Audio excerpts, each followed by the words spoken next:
A Missouri bill aimed at barring Medicaid funding from Planned Parenthood is on Governor Mike Parson's desk. New tonight, Laura Barcheski talked with representatives on both sides of the issue just hours after the bill passed. Laura.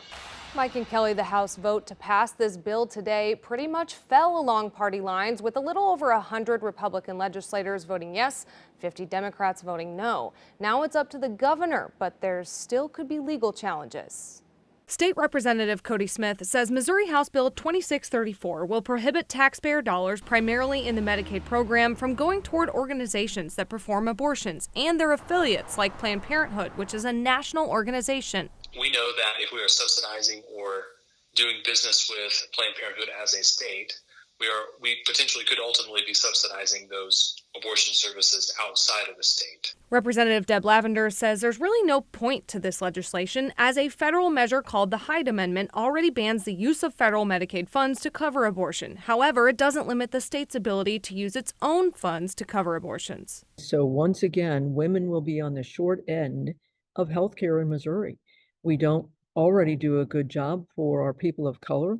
Their maternal mortality is so much higher than those of us who are white.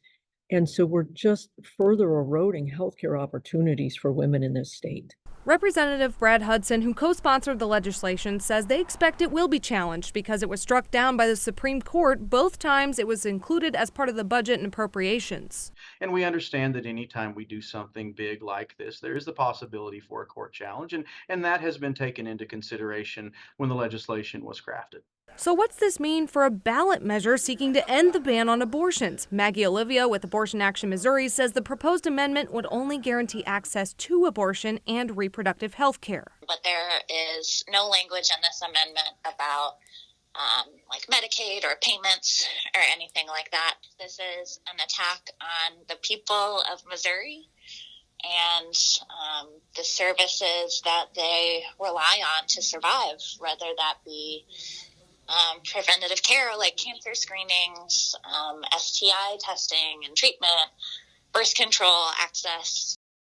If signed into law and it's not struck down in the courts, the funding ban would go into effect in late August.